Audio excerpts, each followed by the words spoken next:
The obsidian chamber was the largest room in the known galaxy. Its black walls stretched so high that clouds formed near the ceiling. 12 massive seats circled the center platform, each one built for a different species. Today, all 12 were filled. The rulers of the galaxy had gathered to watch a human die.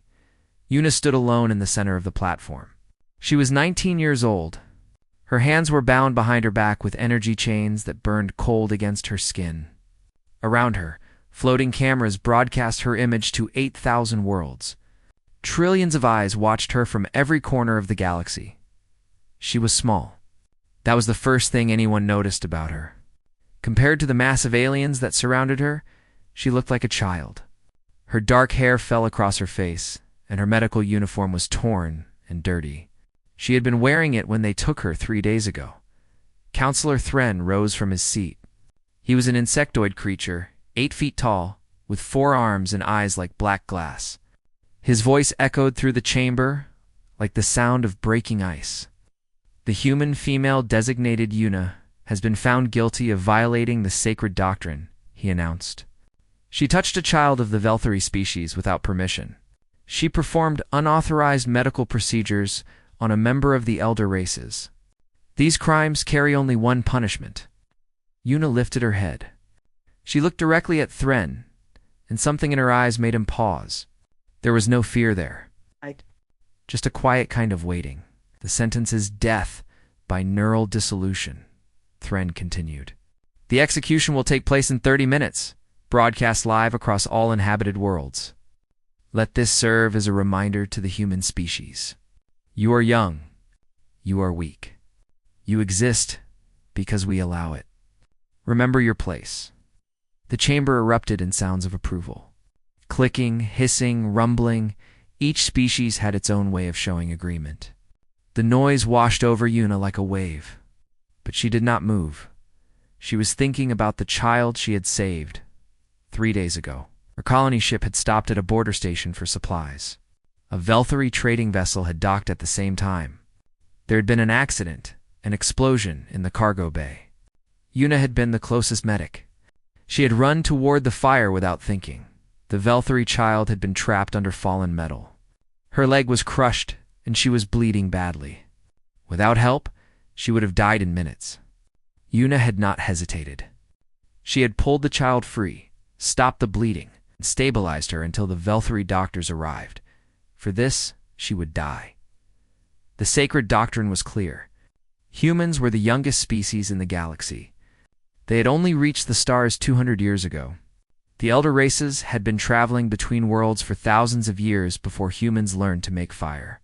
To them, humans were like insects, small, fast-breeding, and potentially dangerous, if not controlled.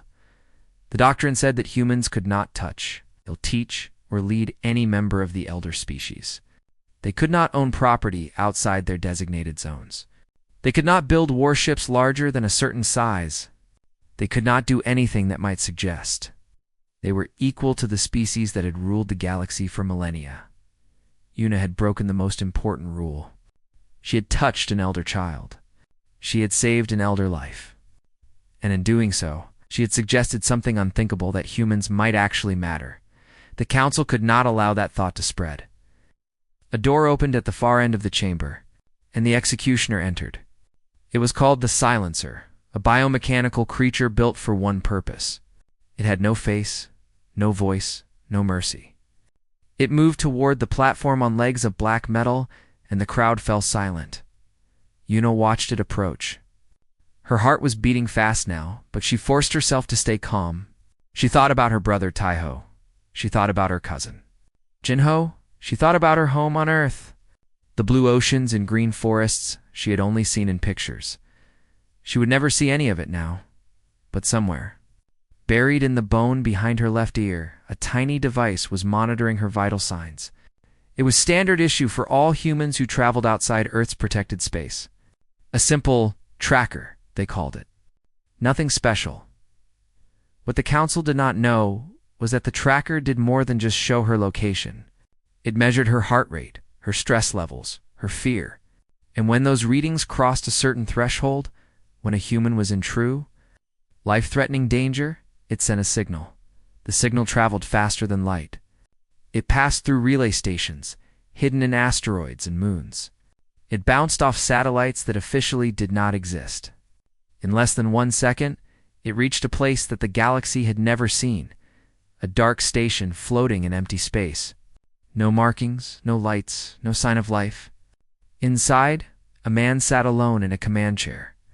Watching the same broadcast as the rest of the galaxy, Commander Taiho was 31 years old. He had black hair like his sister and the same quiet way of watching things. But where Yuna's eyes held patience, his held something else. Something dangerous. The signal appeared on his screen. A single word. Distress. He did not move for a long moment. He watched the screen showing his little sister in chains. He watched the silencer moving toward her. He watched the council members in their massive chairs, looking down at her like she was nothing. Then he stood up. "Admiral Sujin," he said into his communicator. His voice was calm, but his hands were shaking. "Wake the Ghost Fleet. All ships. Full combat readiness." There was a pause. Then a woman's voice replied, just as calm. "Commander, the Ghost Fleet hasn't been deployed in 20 years. Are you certain?" Taiho looked at his sister's face on the screen. She was so young. She had joined the medical corps because she wanted to help people. She had never hurt anyone in her life. "They took my sister," he said. "They're going to kill her for saving a child's life." "Yes, Admiral. I am certain." Another pause. Then, "Ghost Fleet is ready." "Awaiting your order?" Taiho closed his eyes for 1 second. When he opened them, they were cold. Launch everything. Across the galaxy, in hidden shipyards and secret stations, 200 warships began to wake. The countdown had begun. The station called Black Point did not exist on any map. It floated in the empty space between stars, where no one ever traveled and no one ever looked. For 20 years, it had waited in silence. Now, it roared to life. Lights flickered on in corridors that had been dark for decades. Engines hummed.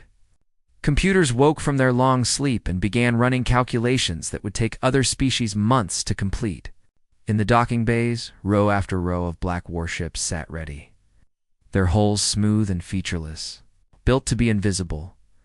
Commander Taiho walked through the command center with Admiral Sujin beside him. She was a woman in her 50s with gray streaks in her black hair and eyes that had seen too many battles. She had helped design the Ghost Fleet. She knew what it could do. "How long until we can reach Station Prime?" Taiho asked. "Slipspace calculations are running now," Sujin replied. "The problem is the destination. Station Prime has defensive barriers. No ship has ever successfully jumped inside their perimeter. The Council believes it's impossible." "Is it?" Sujin smiled, but there was no warmth in it. "For them, yes. For us," she shook her head. "We've been preparing for this day since we joined the galaxy. Our navigation systems can calculate jump points that other species can't even imagine. We can do it, but it will be close." They entered the main bridge. Dozens of officers sat at their stations working in focused silence. On the main screen, the Council's broadcast played Yuna standing alone. The silencer moving closer, Counselor Thren speaking about human weakness. Taiho stopped in front of the screen.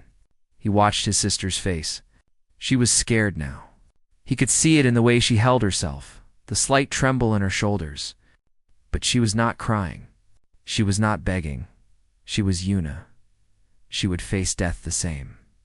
The way she faced everything else with quiet courage.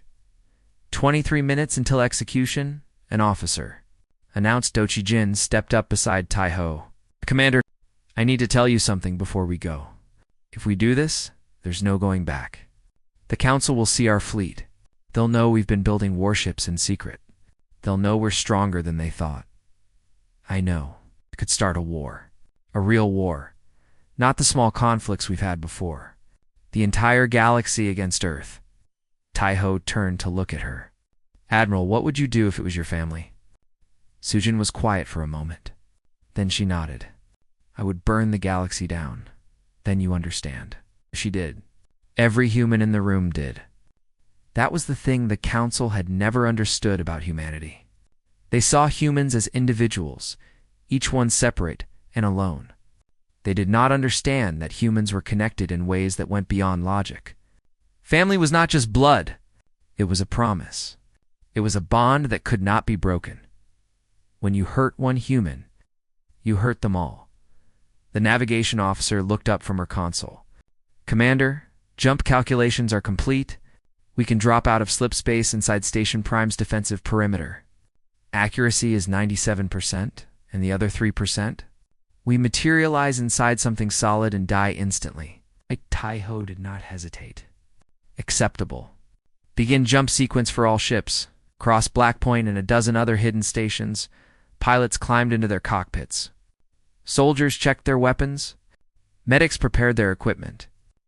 They were the best humanity had to offer, the ones who had trained in secret for 20 years. Waiting for the day when they would be needed. That day had come. On the screen, the silencer had reached the platform. It stood before Yuna, towering over her small form. Counselor Thren was speaking again. Something about justice and order and the natural hierarchy of species. No one on the bridge was listening. 19 minutes until execution, the officer said. Fleet status? Taiho asked. All 200 ships report ready. Weapons charged. Shields at full power. Sujin moved to the tactical display. I've assigned targets to each ship. Our priority is disabling the Council's defense fleet, not destroying it. We take out their weapons and engines, nothing more. I want 0 casualties if possible. Taiho raised an eyebrow. You want to spare them? I want to terrify them, Sujin replied. Killing them proves we're dangerous. Sparing them proves we're in control. That we could have killed them and chose not to. That's worse. That's the kind of thing that keeps rulers awake at night. Aho almost smiled. This was why Sujin was the best. On Station Prime, a junior analyst named Vex was staring at his sensor screen in confusion. He was a small creature, covered in blue scales, with 3 eyes that could see in multiple spectrums. He was very good at his job, which was why what he was seeing made no sense. Sir, he said to his supervisor, I'm detecting gravitational anomalies in sectors 7, 12, and 34. A large reptilian being barely glanced at him. What kind of anomalies? The kind that happened before a slip space exit. But that's impossible. Nothing can jump into these sectors. The mathematics alone would take, then it's a sensor malfunction. Ignore it. Vex looked at his screen again. The anomalies were growing. There were more of them now, in sectors 8, 9, 15, 22. His 3 eyes went wide. Sir, I really think you should, I said. Ignore it. The supervisor turned back to watching the execution broadcast. Focus on something important. History is happening today. Vex fell silent. He watched his screens. He counted the anomalies. There were over 200 now, spread across the space around Station Prime in a perfect pattern. Too perfect. Too precise. His scales went pale. He suddenly understood what he was looking at. But before he could say anything, before he could even scream a warning, the sky tore open. 200 human warships dropped out of slip space at the exact same moment. They appeared inside the defensive perimeter, exactly where Vex's sensors had predicted, surrounding Station Prime like a net of black steel. On the bridge of the lead ship, Commander Taiho opened a communication channel. His voice went out across every frequency, cutting through the Council's broadcast, reaching every world in the galaxy. This is Commander Taiho of the Terran Aegis fleet. You have taken a citizen of Earth. You have sentenced her to death for the crime of saving a life. This is unacceptable. He paused. Around him, his fleet moved into attack position. The Council's defense fleet was scrambling to respond, ships launching in chaos and confusion. You have 20 seconds to release her. If you do not, we will show you what happens when you threaten our family. The countdown continued. 17 minutes remained. For 3 heartbeats, the galaxy was silent. Trillions of beings across 8,000 worlds stared at their screens. They saw the black human warships hanging in space around Station Prime. They saw the Council's defense fleet scrambling to respond. They saw something that every expert, every scientist, Every military leader had said was impossible. The humans had jumped inside the defensive perimeter. They had done what could not be done. In the obsidian chamber, Counselor Thren stood frozen. His forearms hung limp at his sides. His black glass eyes reflected the images on the floating screens, 200 enemy ships where no enemy ships could be. His mind could not process what he was seeing. How? He whispered, "How did they do this?" No one answered. No one knew. On the execution platform, Yuna lifted her head. She had heard her brother's voice. For the first time in 3 days, something like hope sparked in her chest. She looked up at the black ships visible through the chamber's transparent ceiling. She felt tears forming in her eyes. He had come for her. Of course he had come for her. The silencer stood motionless beside her, awaiting orders. It did not understand hope or fear or love. It only understood commands. Without a command, it did nothing. Counselor Thren finally found his voice. Defense fleet. Destroy those ships. All of them. Outside Station Prime, 300 Council warships moved to engage the human fleet. They were massive vessels, each one designed over thousands of years, armed with weapons that could crack planets. Against them, the human ships looked small and fragile, but looks can be deceiving.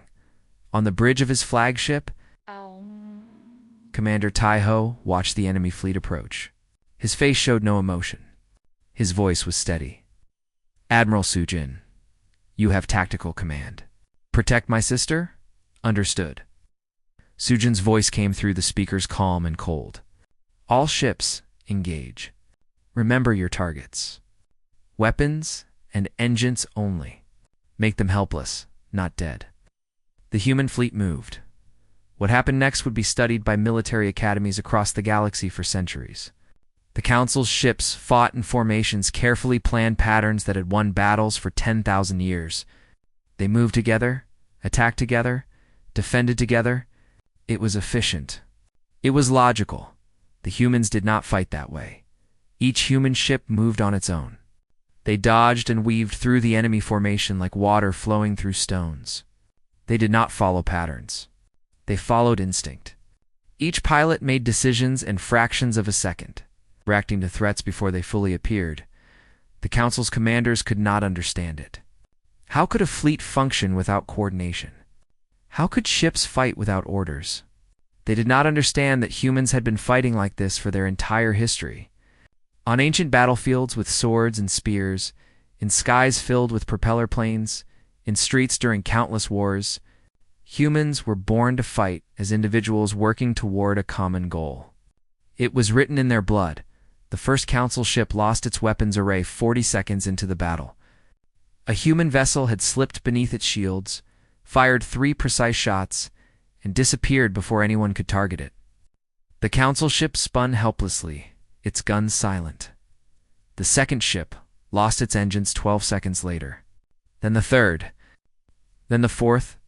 In 1 minute, 20 Council ships were disabled. In 2 minutes, 50. The Council's commanders screamed orders into their communicators, but nothing worked. Their formations broke apart. Their coordinated attacks fell into chaos. By the time 3 minutes had passed, the battle was over. 173 Council warships floated dead in space, their weapons destroyed, their engines cold. Not one had been killed. Not one crew member had died. The human fleet had pulled their teeth without drawing blood. The remaining Council ships retreated, their captains finally understanding what they faced. This was not a battle. This was a demonstration. In the obsidian chamber, the 12 counselors watched in horror. Counselor Thren's legs trembled beneath him. He had ruled this galaxy for 300 years. He had never felt fear like this. "They defeated our fleet," another counselor stammered. "In 3 minutes. 3 minutes. We need to negotiate," a third counselor said. "We need to give them what they want before NO." Thren slammed all 4 fists against his chair. "We do not bow to humans. They are nothing. They are insects. Execute the girl now. Let them watch her die." He turned to the silencer and pointed at Yuna. "Kill her. Do it now." The silencer moved toward Yuna, its metal arms extended, reaching for her throat. The crowd in the chamber held their breath. The galaxy watched. Why? Una closed her eyes. She had hoped, but hope was not enough. Her brother was here, but he was too far away. He could not reach her in time. She would die. And there was nothing anyone could do. A shadow fell over her. She opened her eyes and saw a human dropship descending through the chamber's ceiling. It had simply flown through the transparent surface like it was not there, shattering the supposedly unbreakable material like cheap glass. It landed on the execution platform with a thunderous crash. The doors opened, and 7 figures stepped out. They wore black armor that seemed to drink in the light. They moved in perfect silence. The leader walked toward the silencer. He was not a large man, but he moved with the easy confidence of someone who had faced death many times and won. He raised his weapon, a simple rifle, nothing special, and fired 3 times. The silencer's head exploded. Its body crumpled to the ground. The man kept walking until he reached Yuna. He knelt before her, and for the first time, she saw his face. Dark eyes, a small scar on his chin, a familiar smile. "Hey, little star," Jinho said softly. "Sorry we took so long." Yuna let out a sound that was half laugh, half sob. "You always were slow, cousin." Jinho grinned. He touched her energy chains and they dissolved, disabled by a device in his glove. Then he helped her stand. Around them, the council guards were raising their weapons. There were hundreds of them, all armed, all pointing at the small group of humans. Jinho did not even look at them. "Wouldn't do that," he said casually. "There are 200 ships up there with very nervous gunners. If anything happens to her, this station becomes dust." No one moved. Jinho nodded. "Smart choice." He put his arm around Yuna and began walking back to the dropship. The other soldiers formed a protective circle around them. As they boarded the ship, Yuna looked back at the council. 12 of the most powerful beings in the galaxy, sitting in their massive chairs, completely helpless. She felt no anger, only sadness. All she had done was save a child's life, and they had wanted to kill her for it. The dropship rose into the air and flew back through the broken ceiling, carrying the human girl to safety. On the bridge of his flagship, Commander Taiho finally allowed himself to breathe. "Package secure," Jinho's voice came through the communicator. "She's safe, Commander." 27 minutes. That was all it had taken. But the galaxy would never be the same. The dropship docked with the flagship, and Yuna stepped onto human metal for the first time in 3 days. The floor beneath her feet was gray steel, solid and real. The air smelled like recycled oxygen and machine oil. It was the most beautiful thing she had ever experienced. Jinho walked beside her, one hand on her shoulder. His soldiers had already dispersed to their stations, but he stayed close. He had not let go of her since they left the chamber. He was afraid that if he did, she might disappear again. "Medical bay is this way," he said. "The doctors want to check you over." "I'm fine," Yuna replied. "They didn't hurt me. They were saving that for the execution. The doctors will check anyway." "Commander's orders," Yuna smiled weakly. Taiho always did worry too much. They walked through the ship's corridors. Crew members stopped to stare as they passed. Word had spread quickly. The human girl who had caused a galactic incident. The reason 200 ships had revealed themselves. Some of them nodded at her with respect. Others simply watched in silence. On the bridge, Commander Taiho was preparing to address the galaxy one final time. Admiral Sujin stood beside him, monitoring the tactical display. The Council's fleet remained disabled. The remaining ships had retreated. Station Prime's weapons were destroyed. For now, they were safe. But Taiho knew this moment would not last. The Council would recover. They would rebuild. They would want revenge. Before that happened, the galaxy needed to understand something. "Open a channel," Taiho said. "All frequencies. Every world." The communications officer nodded. "Channel open, Commander." Taiho faced the camera. Behind him, through the bridge's windows, the black shapes of his fleet were visible against the stars. He took a breath and began to speak. "This is Commander Taiho of the Terran Aegis Fleet.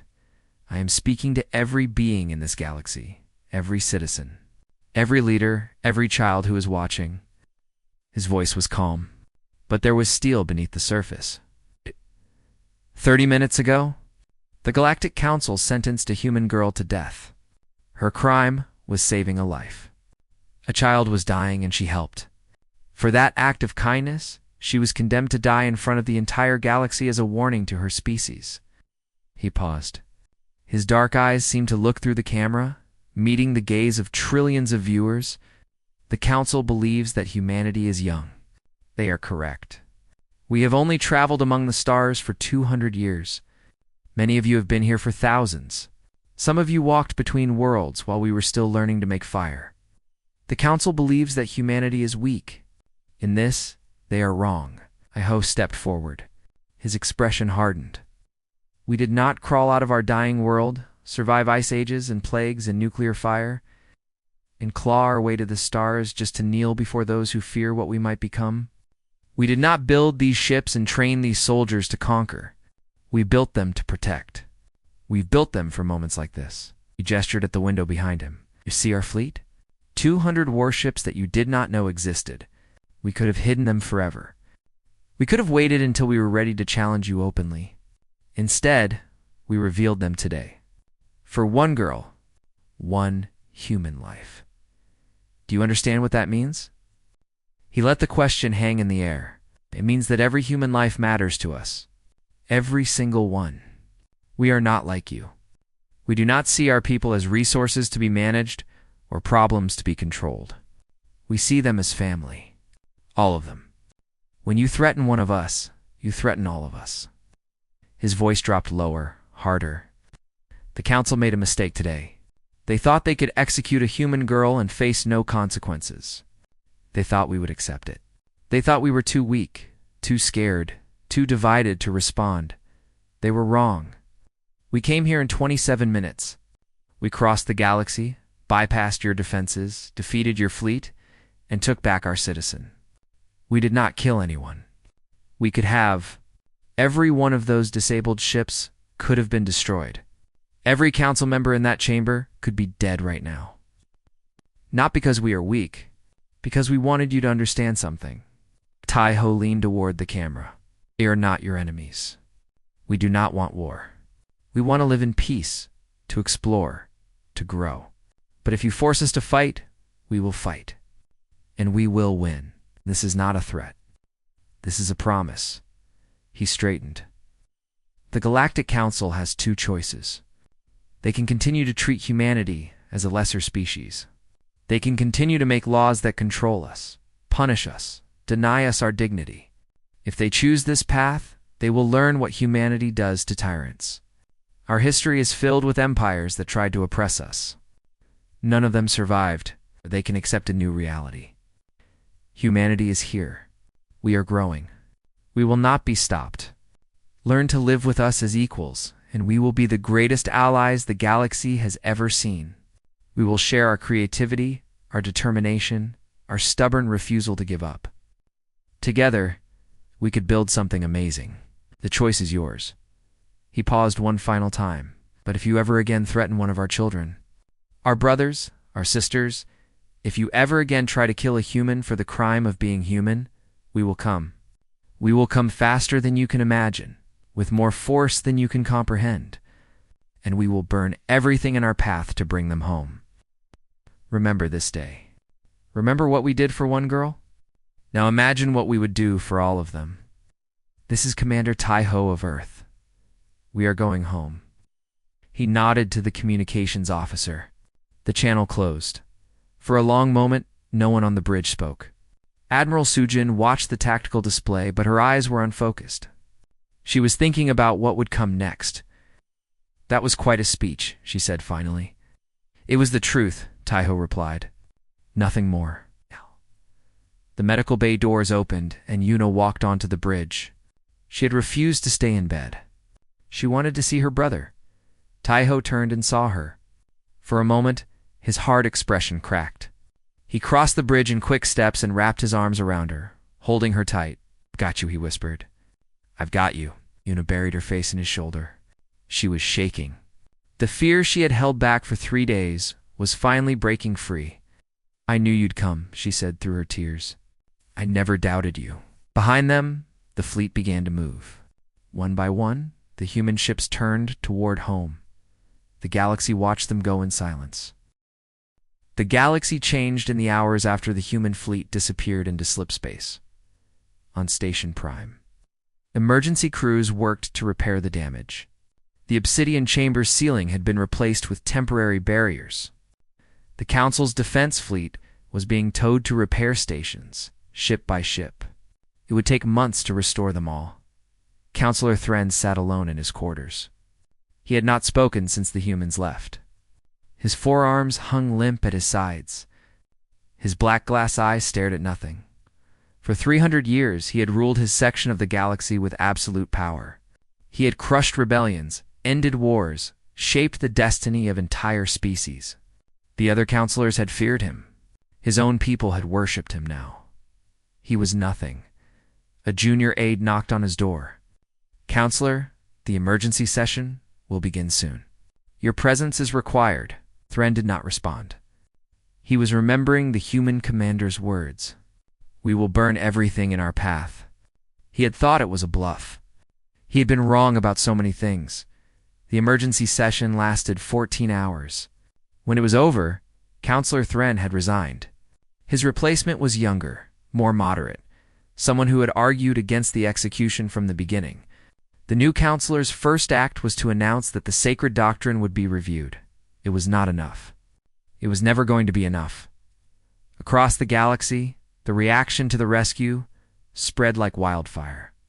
On trading stations and colony worlds, in military bases and civilian settlements, beings of every species watched recordings of the human fleet appearing from nowhere.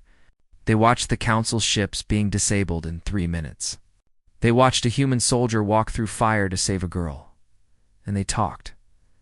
The Velthari, his child Una had saved, were the first to act. Their government issued a public statement condemning the Council and thanking humanity for showing them the truth. The child's family sent a personal message to Una, expressing their gratitude and their shame that she had suffered for helping their daughter. Then they proposed an alliance. A formal treaty between the Velthari Empire and Earth, recognizing humans as equals and partners. The Council protested. The Velthari ignored them. Within a week, 2 more species had withdrawn from the Council entirely. They cited loss of confidence in the Council's leadership. They began their own negotiations with Earth. The balance of power that had held the galaxy together for millennia was cracking. On Earth, Una returned to a hero's welcome. She did not want it. She had never wanted any of this. She was a medic, not a soldier. She had saved a child because that was what medics did. The fact that the galaxy had almost killed her for it, and that her rescue had changed everything. It was too much to understand. She spent her first week home sleeping in her childhood bedroom. Her mother brought her soup and tea. Her father sat beside her bed and told her stories about when she was little. They did not ask her about what happened. They did not need to. Commander Taiho was not so lucky. He was summoned before the Terran Parliament 3 days after returning. The Great Hall was filled with representatives from every nation on Earth. They watched as he walked to the center of the floor and stood at attention. The Speaker of Parliament addressed him. Commander Taiho, your actions have revealed the existence of our secret fleet. They have damaged the Council's authority and altered the balance of power in the galaxy. Some would say you risked a war that could have destroyed humanity. Taiho nodded. Yes, sir. Do you have anything to say in your defense? Taiho looked around the hall. He saw faces filled with doubt, with fear, with anger. He also saw faces filled with pride. He thought about Una, safe at home with their parents. He thought about what the Council would have done to her. She's my sister, he said simply. There was no risk I wouldn't take. The hall was silent. Then, one by one, the representatives began to stand. They rose from their seats, all of them, until every person in the Parliament was on their feet. They did not applaud. They did not speak.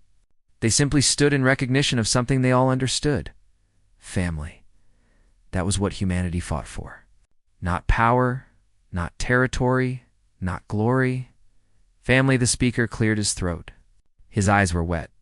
Commander Taiho, the Parliament finds no fault in your actions. You are dismissed with honors. Taiho saluted and walked out of the hall. Outside, the sun was setting over the city. Red and gold light painted the buildings. He took a deep breath of Earth air and allowed himself to smile. On the other side of the galaxy, in a small room on a distant station, the junior analyst Vex was writing a report. He had been the first to detect the human fleet. He had tried to warn his superiors. They had not listened. Now he was trying to understand what he had witnessed. He reviewed the sensor data over and over. The precision of the human jump, the speed of their attack, the way they had spared every life while destroying every weapon. He finally understood what he was looking at. The humans had not been preparing to defend themselves. They had been preparing to save their people. Every ship, every weapon, every strategy, all of it designed for one purpose. Rescue, not conquest. Protection, not destruction. Vex put down his report and stared out the window at the stars. Somewhere out there, in a small corner of the galaxy, was a species that would cross the universe to save a single life. For the first time in his life, Vex felt something he had never felt before. Hope. The galaxy had believed that humanity was young and weak. They had believed that humans could be controlled, limited, kept in their place. They had believed that the old ways would last forever. They were wrong. Humanity had shown them the truth, not with threats or demands, but with action. They had come for one of their own, and in doing so, they had changed everything. The galaxy turned. Not because humanity was powerful, not because they had weapons or ships or technology. The galaxy turned because humanity was human, because they loved fiercely and fought harder, because they never left anyone behind, and because when the universe threatened their family, they answered with a simple, undeniable truth: we will always come for you. Always.